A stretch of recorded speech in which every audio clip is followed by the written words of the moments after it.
Assalamualaikum warahmatullahi wabarakatuh. Oke, berjumpa lagi dengan saya Bayu Anggara, salah satu pengajar di Rumah Vokasi.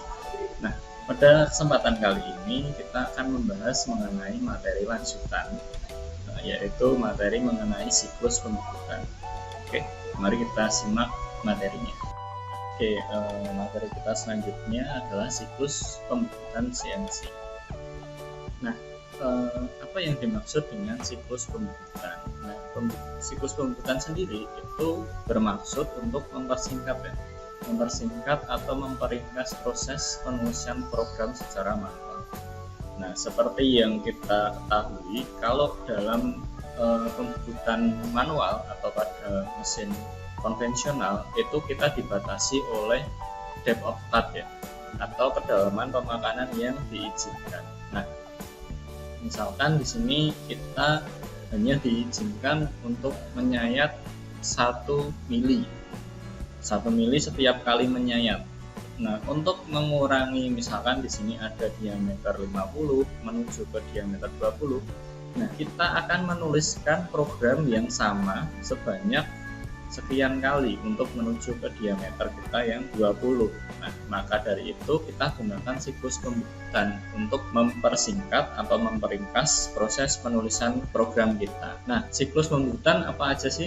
Nah, siklus pembentukan ini yang pertama ada siklus pembentukan G90 atau pembentukan memanjang.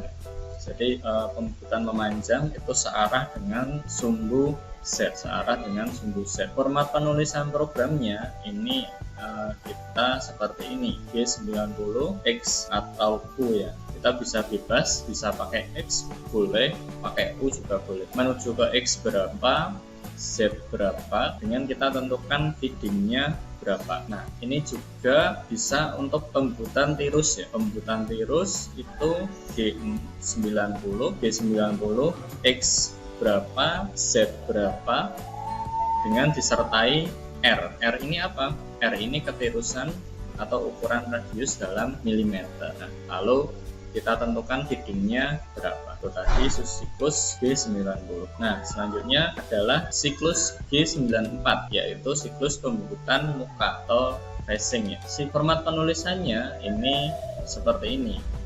G94 X berapa, Z berapa, nanti feedingnya berapa. Nah, pembentukan muka ini dia geraknya searah sumbu X ya. Kalau yang sebelumnya tadi memanjang itu searah sumbu Z. Nah, ini pembentukan muka itu searah sumbu X.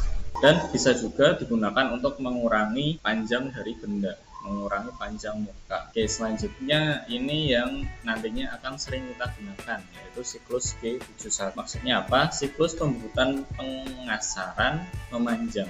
Nah, hampir sama dengan siklus G90 tadi ya. Format penulisannya ini seperti ini. Ada 2 baris untuk kita awalannya. Yang baris pertama ini G71 U delta D R E. Selanjutnya untuk baris kedua G71 T NS I NF U delta U W delta W F dalam kurung F kecil. Nah, maksudnya apa? Delta D ini adalah kedalaman potong. Kedalaman potong kita ini setiap kali motong kita tentukan kedalamannya berapa. Misalkan 1 mili atau 0,5 mili. Terus kemudian E adalah jarak balik alat potong setiap penyayatan. Jadi setiap kali dia menyayat, nanti poin kembalinya ini kita tuliskan pada E. E ini nanti kita biasa ketikkan misalkan 1 atau 2 nanti dalam Z. Poin yang kita ketikkan di E ini adalah koordinat titik Z. Kemudian NS. NS adalah nomor program sebagai awal bentuk kontur yang dikerjakan. Kemudian NF itu nomor program sebagai akhir untuk kontur yang dikerjakan. Delta U adalah sisa yang diinginkan untuk proses finishing arah sumbu X. Sementara delta W adalah sisa yang diinginkan untuk proses finishing arah sumbu Z. Nah, ini penjelasan lebih lanjut lanjut mengenai siklus G71. Di sini misalkan benda kerjanya seperti ini ya, benda kerja seperti ini. Kita hanya tinggal menuju ke koordinat yang tertera di sini. Misalkan koordinat 16, koordinat 24, koordinat 32 dan seterusnya. Nah, pengaplikasian G71 ini seperti ini. G71 U ini adalah kedalaman potong kita nanti 0,5 mm.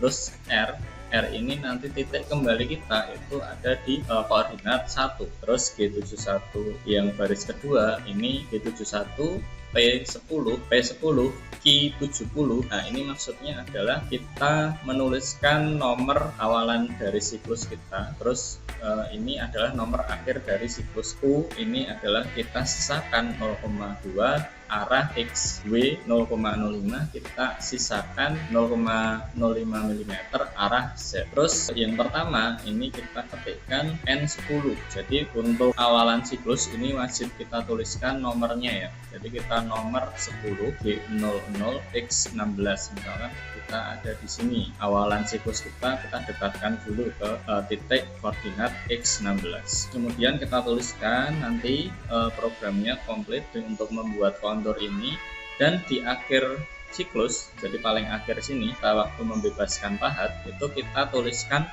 sebagai akhiran program.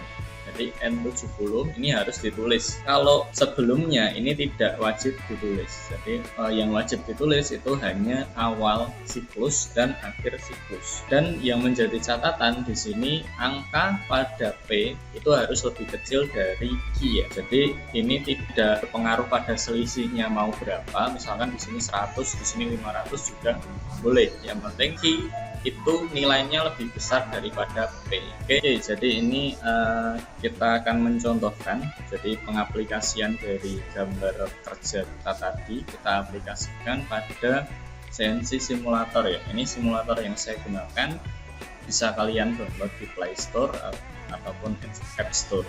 Nah, jadi kompatibel dengan handphone Android kalian. Oke, selanjutnya ini tadi kita sudah tulis programnya di kolom sini. Nah, kita akan coba lihat aplikasi dari siklus pembukutan tadi. Oke.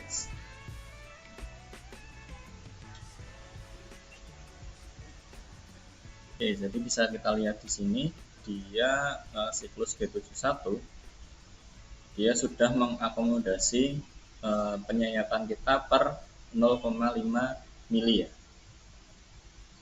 Lalu dia bergerak nanti menyisakan 0,2 dan 0,05 mili pada sumbu X dan sumbu Z nya untuk finishing.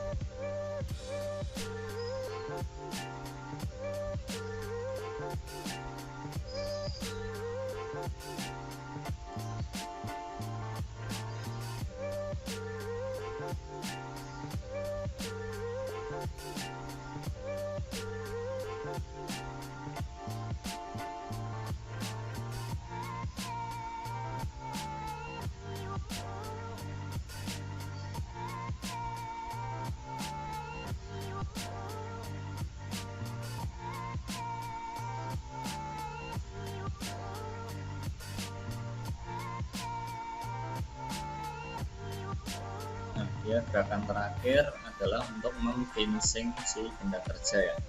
Nah, pada program penutup, oke, M30 program berakhir.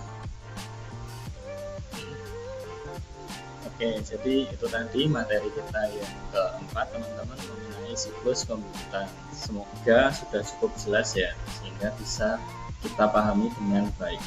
Terima kasih sudah menyimak. Sampai jumpa di kesempatan selanjutnya. Wassalamualaikum warahmatullahi wabarakatuh.